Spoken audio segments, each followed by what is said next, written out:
नमस्कार बच्चों, ये कक्षा 10 पाठ 3 सवैया रसखान द्वारा रचा गया है।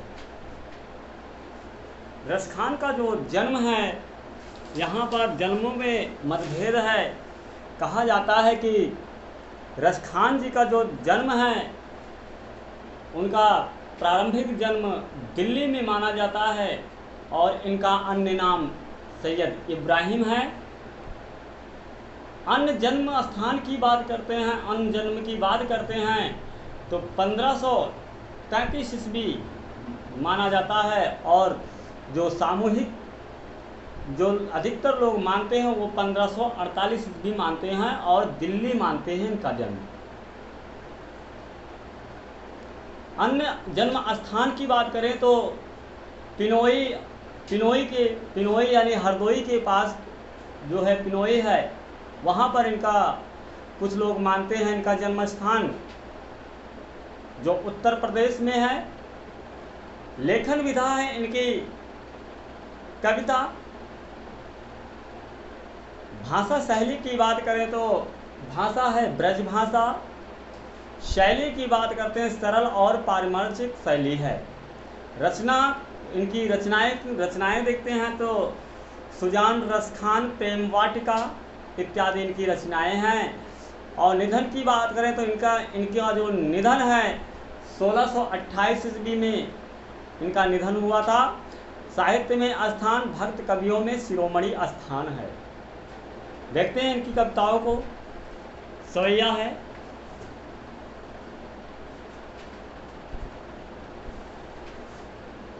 मानुष हो तो वह रस खाने, बसो ब्रज गोकुल ग्वारन। जो पशु हो तो कहाँ बसो मेरो, चरो नित नंद की धेनु मझारन। पाहन हो तो वह गिरि को, जो धरे कर छत्र पुरंदर धारण। जो खग हो तो बसेरा करो, मिल कालिंद कोल कदम्ब की डारन। आज गई हुति भोर हियो है, रस खान रही वह नंद के भावन है। बाको जियो जुग लाख करोड़, जसोमति को सुख जात कहो नहीं। तेल लगाए के अंजन भाव बनाए बिठौन है। डारी हमेला निहारत वारत जो कुछ कारत छौन है। देखिए, मानुष हो तो वह रस खानी, बसो ब्रज गोकुल गांव के ग्वारन। जो पशु हो तो कहाँ बस मेरो, चरो नित नंद की धेनु मझारन। पाहन हो तो वह गिरि को, जो धरे कर छत्र पुरंदर धारण। जो खग हो तो बसेरो करो, मिल कुलिंद कोल कदम्ब की डारन। देखते हैं, मानुष हो तो यदि आप मानव हो तो, यानी मानुष का मतलब होता है मानव। यदि आप मानव हैं तो जो है कहाँ पर बसेरा करो। मानुष हो तो वह रस खानी, मानुष यानी मानव हो तो वहां पर बसो। जहां पर कहां पर बसो, ब्रज यानी ब्रज गोकुल। ब्रज और गोकुल के गांव के ग्वालों के संग जो है बसेरा करो। और जो पशु हो तो कहाँ बस मेरो, चरो नित नंद की धेनु मझारन। यदि पशु का मतलब होता है जानवर। यदि जानवर हो तो जो है बसेरा कहाँ करो, बसेरो करो मेरो, यानी बसेरा लो। चरो नित नंद की धेनु मझारन। धेनु का मतलब होता है गाय। धेनु का मतलब होता है गाय, यानी नंद बाबा के गांव गाय के। मझारन का मतलब होता है मझारन का मतलब होता है समूह, यानी गायों, नंद बाबा के गायों के समूह में जो है। नित्य का मतलब होता है रोजाना, रोजाना चरा करो। पाहन, पाहन का मतलब होता है पत्थर, पाहन का मतलब होता है पत्थर या पर्वत, या पर्वत। पर पाहन हो तो वह गिर को, अगर पर्वत हो या पत्थर हो तो गिर का मतलब होता है पर्वत, गिर का मतलब होता है पर्वत, गिर का मतलब पर्वत होता है। यानी पर्वत हो तो उस पत्थर हो तो उस गिर का हो, यानी उस पर्वत का हो, पर्वत का पत्थर हो जो धारियों कर छत्र पुरंदर धारण, अर्थात इंद्र के वृष्टि से, जो है वृष्टि से ब्रज के लोगों को बचाने के लिए भगवान ने जिसे अपने हाथ पर उठा लिया था एक छत्र के भांति, वैसा पर्वत हो, जो है पत्थर उस पर्वत का हो। देखिए, धार्यों का मतलब होता है धारण करना, धारण करना। कर का मतलब होता है हाथ, छत्र, छत्र का मतलब होता है, छत्र का मतलब होता है कवच।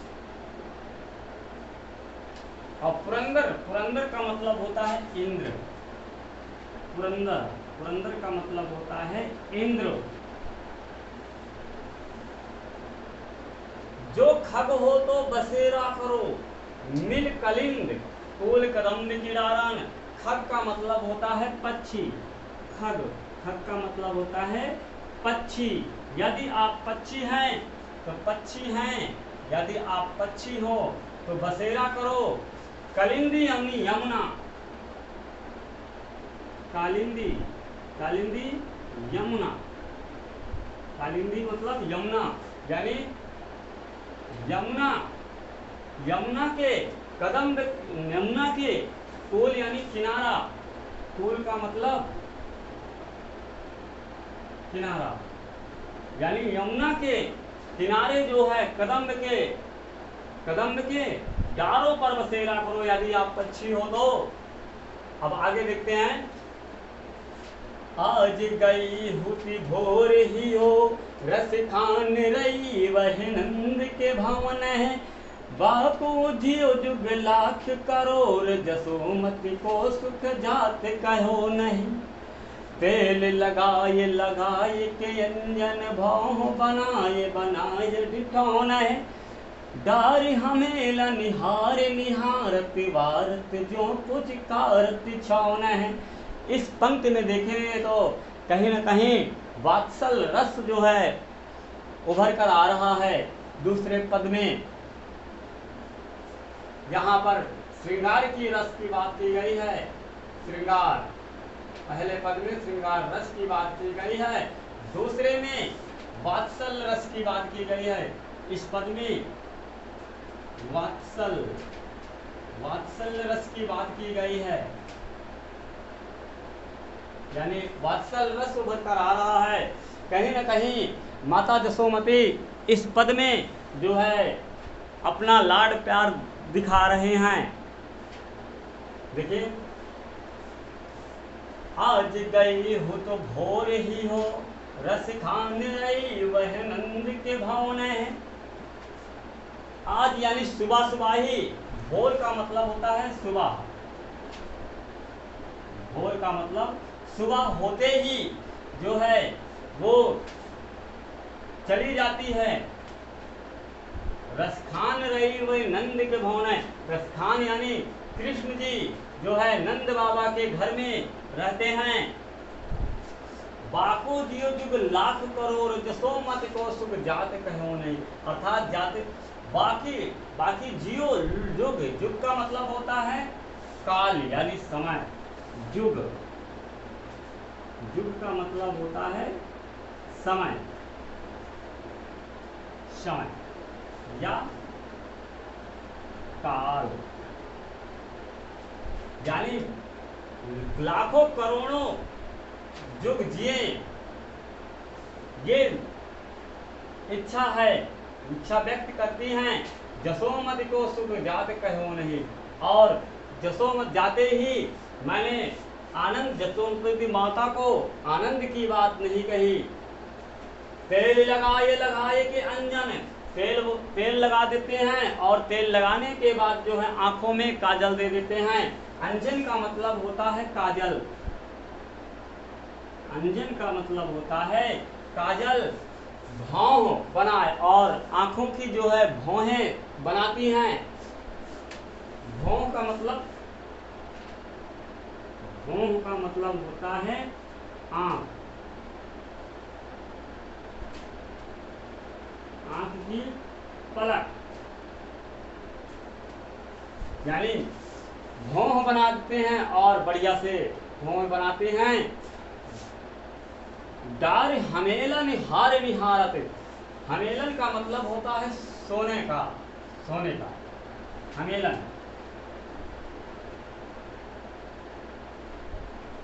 हमेलन का मतलब सोना, स्वर्ण, यानी सोने के हार को जो है गले में डाल देती हैं, गले में डाल करके निहारत का मतलब देखती हैं।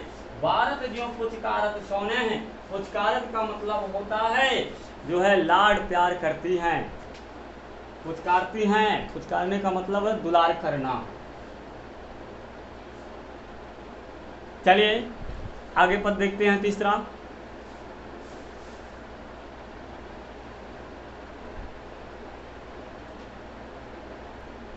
चलिए अगला देखते हैं, बढ़िया है, अगला भी अच्छे कविता लिखे हैं सवैया रूप में। देखिए, धूरी भरे अति शोभत श्याम जू, तैसी बन सिर सुंदर चोटी, खेलत खात फिरे अंगना, पग पैजन बाजत पीर कछोटी।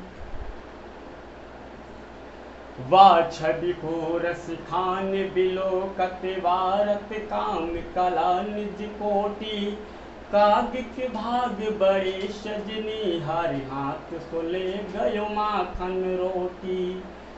जा दिन आनंदित छोराया, वन धेनु चराए गए हैं, मोहन तानन गोधन गावत, बेन बजाए रिझाए गए हैं। वादिन सो कछुटोना सो कैरस खान हिये में समाये गए हैं, कौन काहू की कान करे, सिगुरो ब्रजवीर बिकाए गए हैं। बहुत अच्छी धुन है, कविता भी अच्छी है। देखते हैं फिर से एक बार। धूरी भरे अति शोभत श्याम जू, तैसी बन सिन कंदोरिया चोटी, खेलत खात फिरे अंगना, पग बैजन बाजत पीर कछोटी। वाह छवि फूर शिखान बिलोकत, वारत काम कला निज कोटि, काग के भाग बड़े सजनी, हरि हाथ सुले गयो माखन रोटी। जा दिन वह नंद का छोराया, वन धेनु चराए गयो है, मोहन तानन गोधन गावत, बेन बजाय रिझाए गयो है। वादिन सो कछुटोना सो कैरस खान हिये में समाये गयो हैं, कौन काहू की कान करे, सिगरे ब्रजवीर बिकाए गए हैं। बहुत अच्छी है कविता। देखते हैं हम इसके अर्थ को। धूल, धूल का मतलब होता है धूल, धूल, धूल का मतलब होता है धूल। धूल से भरे अत्यधिक जो है भगवान श्री कृष्ण जी सुशोभित होते हैं, अच्छे लगते हैं, अत्यधिक अच्छे लगते हैं। उसी तरह तो अच्छे लगते हैं जिस प्रकार जो है सिर की सुंदर चोटी होती है, बनी होती है, उसी प्रकार भगवान श्री कृष्ण जी भी जो है धूल में लिपटे हुए जो है अच्छे लग रहे हैं। खेलत खात फिरे अंगना, पग पैजन बाजत पीर कछोटी। खेलत खात यानी खेलते और खाते हुए, अंगना यानी घर के आंगन में जो है फिरते हैं, खेलते हैं, पग यानी खेलत खाते फिरे अंगना, खेलते और खाते हुए अंगनों में खेलते रहते हैं, अंगना में घर के आंगन में खेलते रहते हैं।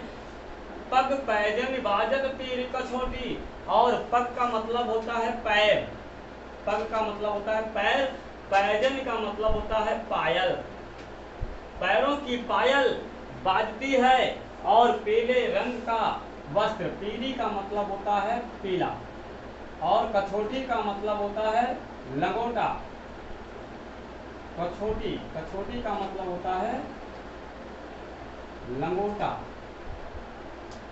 लंगोटा, और पीले वस्त्र का जो है लंगोटा धारण किए हुए हैं। वह छवि को रसखान बिलोकर, अर्थात रसखान जी कहते हैं कि उस प्रतिबिंब को जो है देखता हूँ, छवि, छवि का मतलब होता है प्रतिबिंब, प्रतिबिंब, बिलोकत का मतलब होता है देखता हूँ, बिलोकत का मतलब देखना,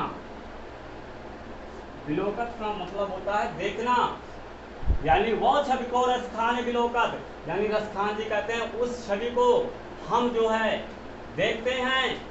भारत काम कला निज कोटि, और कामदेव भी अपनी यानी काम कला यानी कामदेव भी अपनी सारी की सारी जो है कला को अपनी जो है वार देते हैं, न्यौछावर कर देते हैं। वारत का मतलब होता है न्यौछावर करना, वारत, न्यौछावर, न्यौछावर करना यानी समर्पित करना। काम कला का मतलब होता है कामदेव अपनी कला को जो है, निज का मतलब होता है अपनी, निज, निज का मतलब होता है अपनी, अपनी कला को क्या है करोड़ों यानी कोटियों बार जो है वारते हैं, करोड़ों बार जो है न्यौछावर करते हैं। काग के भाग बड़े सजनी, हरि हाथ सो ले गयो माखन रोटी, कि हे सखी, काग का मतलब होता है कौवा, कौवा, काग का मतलब होता है कौवा, कि हे सखी, कौवे के भाग बड़े ही अच्छे हैं। हरि, हरि यानी हरि हाथ के मतलब भगवान के हाथ से जो है माखन और रोटी छीन कर लेकर चला गया, अर्थात भगवान को स्पर्श कर गया। जा दिन वह नंद को छोरा, देखिए अगला है, जा दिन वह नंद को छोरा, यह बन धेनु चराए गए हैं, मोहन तानन गोधन गावत, बेन बजाए रिझाए गए हैं। वादिन सो कथिटोना सो के रसखान ही में समाये गए हैं, कौन काहू की कान करे से गिरे।